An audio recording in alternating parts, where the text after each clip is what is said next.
During the Bronze Age, the eastern half of Lombardy was dominated by the Polada culture, and in particular by a mysterious Germanic tribe known as the Camuni. Some enigmatic tablets, along with earthenware and metalware, have been found in numerous archaeological sites between Lake Garda and the upper course of the Olia River. Throughout the region's remote valleys and mountain slopes, among megalithic walls and pinnacles, thousands of boulders and monoliths were carved by Neolithic artists with petroglyphs commonly referred to as the rock drawings of the Camuni people.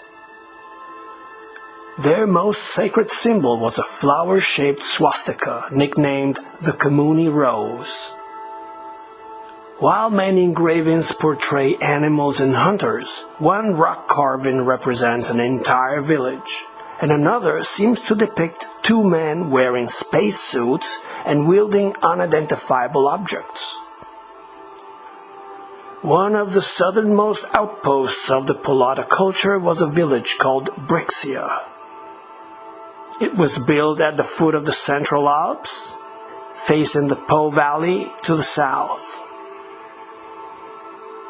In about 1200 BC, King Cygnus of Liguria conquered the area and turned the village into a mixed Ligurian Germanic city.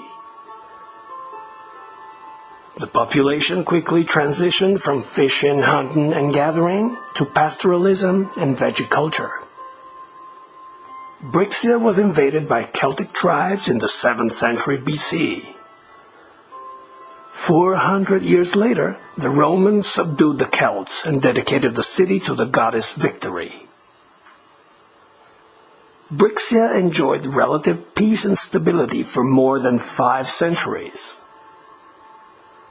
In the swampy Franciacorta Valley, just west of Brixia, were planted some of the oldest vineyards in northern Italy.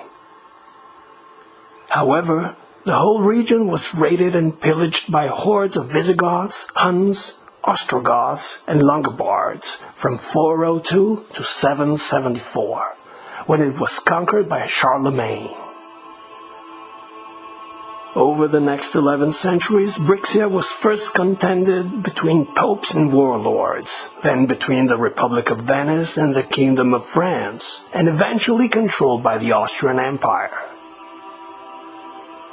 In the 12th century, a Benedictine monk known as Arnold the Heretic was persecuted and hanged, and his writings were burned. A terrible earthquake struck Brixia in 1222, which laid waste much of the city. About 15 kilometers northwest of Brixia is Lake Iseo, which incorporates the island of Montisola, where earls, dukes, and monarchs resided during the Middle Ages, including Catherine Cornaro, Queen of Cyprus, Jerusalem, and Armenia. Born in Brixia in 1469, Laura Cereta was a forerunner of feminism who wrote essays such as Curse Against the Ornamentation of Women and Defense of the Liberal Instruction of Women.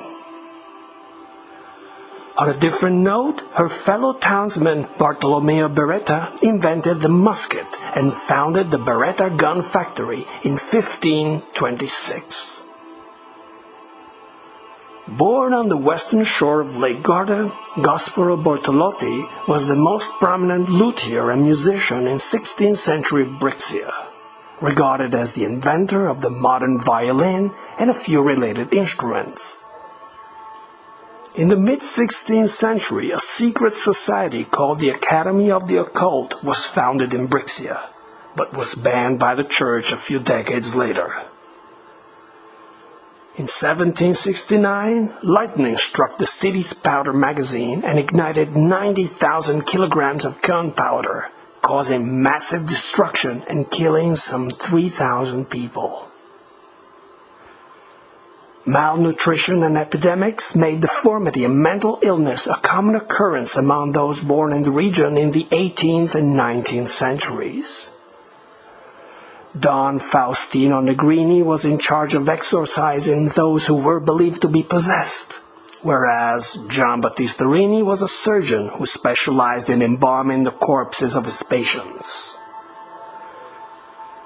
In 1849, after decades of trials and tribulations, Brixia finally threw off the yoke of Austrian domination. 10 years later, the city was officially annexed to Italy and renamed Brescia. In the early 20th century, the mentally disabled were locked up in Pontevico Castle, about 30 kilometers south of the city.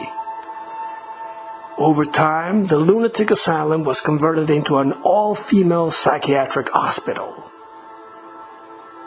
At the same time, a delightful park was founded by Austrian botanist Arthur Ruska in 1901 on the western shore of Lake Garda, about 25 kilometers east of Brescia.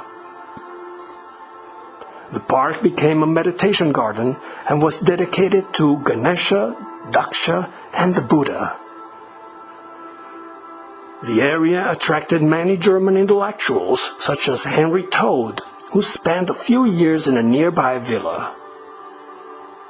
After he died in 1920, his residence was taken over by the fascists and nicknamed Vittoriale, meaning Altar of Victory.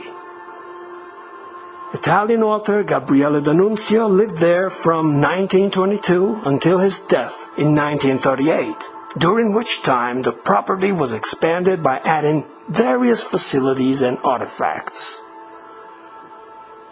In 1943, Benito Mussolini founded the Republic of Salò, in the homonymous lakeside town located about 1 mile west of the Altar of Victory, and spent there the last 2 years of his life. Two 19th century poets, namely Aleardo Aleardi and Giosuè Carducci, mention Brescia in their poems as the Lioness of Italy, on behalf of the city's heroic endurance in the face of disasters, famines, and wars. In spite of all the damage caused by natural and man-made hazards over the course of its history, Brescia has been able to preserve and restore its ancient Roman ruins and other historic buildings such as medieval castles, Renaissance churches, monasteries, and theaters. Brescia has grown into one of the most cosmopolitan cities in Italy. Just east of the city center is to be found the Mahashiva Shakti Mandira, one of the most important Shiva temples in Italy.